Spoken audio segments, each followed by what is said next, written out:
Kaixo, ongi etorria.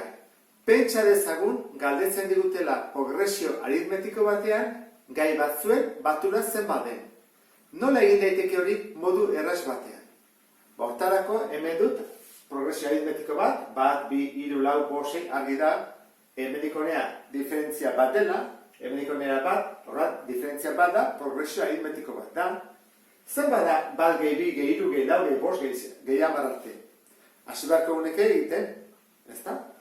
Bat gehi 2, atatzen dena gehi 3, atatzen dena gehi 4, atatzen dena gehi 5, eta horrela.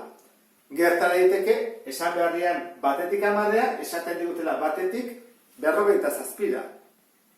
Edo progresio aritmetikoa zailagoa izatea. Nola egiten da hori modu erraz batean? Egin dezakegu. Hau baldin bada progresio aritmetikoa batetik 10, jarriko dugu berdina, baina alderantziz. Hemen hasiko naiz 1, 2, 3, 4, 5, 6, 7, 8, 9 eta 10. Orain batuko ditut. Zenbat da bat gehi 10? 11. Eta 9 gehi 2, 11. Eta hau 11. Beti da 11.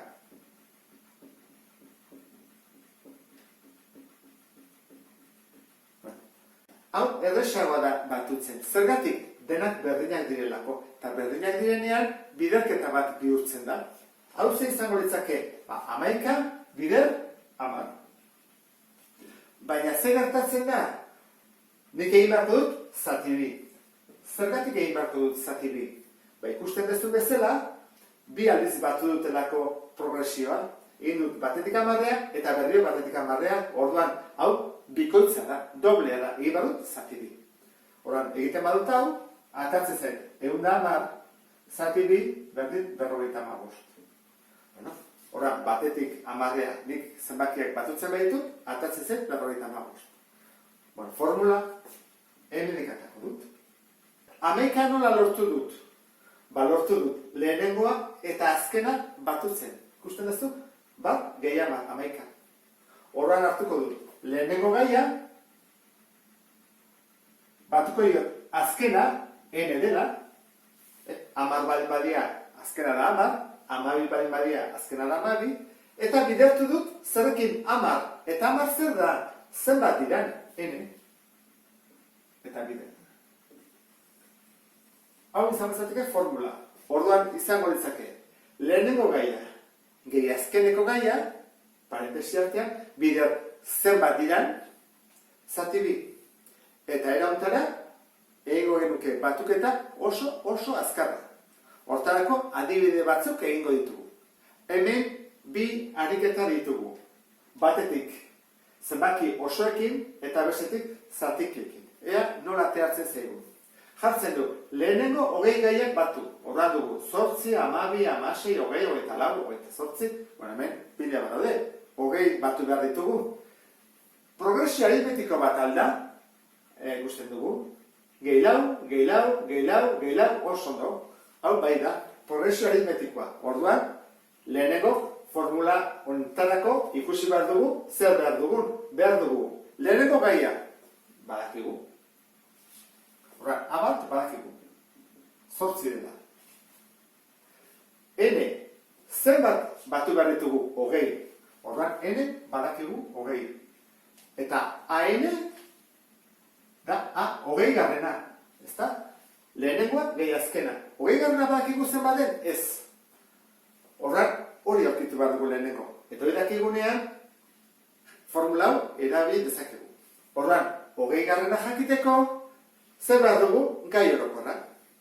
Orduan, gai orokorra atako dugu, eta gero, hortarako, 2 formula hauek ezagutu behar ditugu. Gai orokorra jartziko dut, AN berdin, lehenengo gaia, 8. Gehi, eneken bat, bider, diferentzia. Diferentzia bat ikusten, balen, lau, horra jarriko dugu, bider lau. Hori da, 8 gehi, lau bider n, lau n, ken, lau bider bat, lau. 8 ken lau, lau. Orduan, gai orokorra da, lau n, gehi lau. Goazen ikustea, ondo egin dugu. 3. gaiarekin egingo dugu. Hirugarren gaia da, lau bider hiru, 12, gehi lau, 16. Ondo ditugu.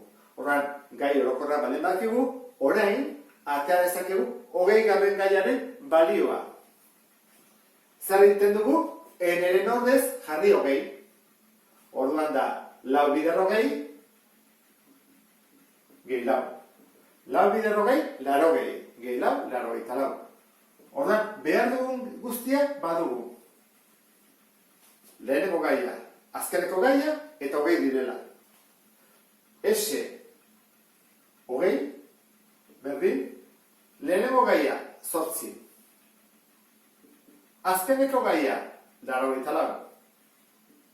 Parentesi izten dut, bider zenbat, 20. Eta, zati bi. Bueno, 8 gehi 84, 82.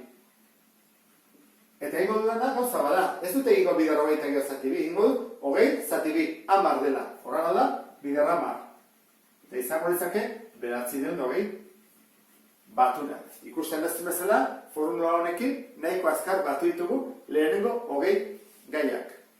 Bigarren serie hau pixka bat zailagoa dela dirudi, ezta?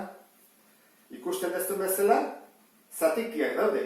Laurden bat, erdi bat, 3 laurden, gero oso bat dugu, 5 laurden, 3 erdi. Progresio aritmetiko bat alda, hortarako diferentzia beti berdina izan behar da, batetik bestera. Berdina alda, konprobatu dezagun. Hartzen dut, bigarren gaia, eta kentzen diot lehenengo gaia. Izenatzaile berdina jartzen diot, lau. Orduan, badakizu dela, lau zati bi, ke bat, laurden bat. Guazen guztia bi hauek. 3 laurden, eta kentzen diot aurreko gaia, erdi bat. Bilen jarri behar diet, zati lau. Orduan, lau zati lau bat, bider hiru, eta lau zati bi. Bider goikoa, bi. Berriro, laurden bat atartzen da. Badirudi beti dela laurdena. Horrela denean, behar bada egokiena izango ditzake denei jartzea izendatzele berdina. Ea ze gertatzen den. Honi bat jarriko diot. Orduan, laurden,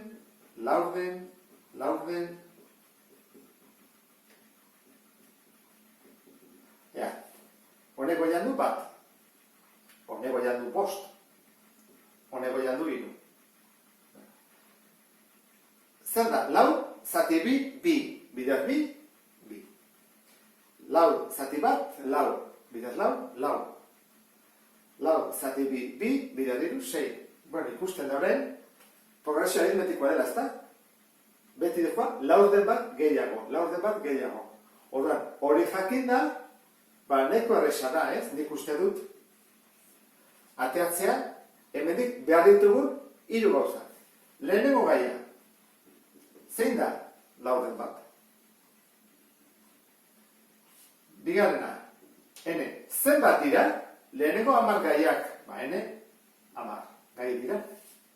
Urrengoa, azkeneko gaia, zenbagarrena da, 10garrena, legeak jabako benuke, gai orokorra. Luze xamarra izan daiteke, baina ez dakit kontuatu ziren, gu jakin dezakegula 10garrena zein den. Hau bali bat lehenengoa, bigarrena, hirugarrena, laugarrena, 10garrena zein da, 10 laurden. Orduan, dena dugu. Egin behar duguna da, formula honetan jarri ditugu datuak. Batura, zenbana 10 esan dugu. Berdin, lehenengo gaia, laurdena. Gehi, azkeneko gaia, 10 laurden. Izten du parentesia, zenbat gai dira, 10. Eta egiten dut, zati bi. Bueno, 10 gehi bat, 11 laurden, bider 10, zati bi.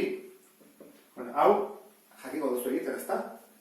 Hau da, 110 laurden, zati bi. Gogoratzen zehau nola egiten den? Bueno, lasai egiko dugu. Honek, esan nahi du, zatiketa. Horrak jarriko dugu aian. 110 laurden, eta behan, zati bi. Erautana. Zatitu indut. Erresago egiteko. Honek behan du bat, Horrela da 110, eta horrela, buelta eman da, 8. Eta horra, simplifikatu egin behar dugu orain, zati bi, biak bikoitiak direlako, zati bi 55, zati bi 4. Eta horrela bukatzen dugu ariketa honekin. Eta progresio aritmetikoetan gaiak nola batutzen diren ulertu duzulakoan, beste bat arte, agur.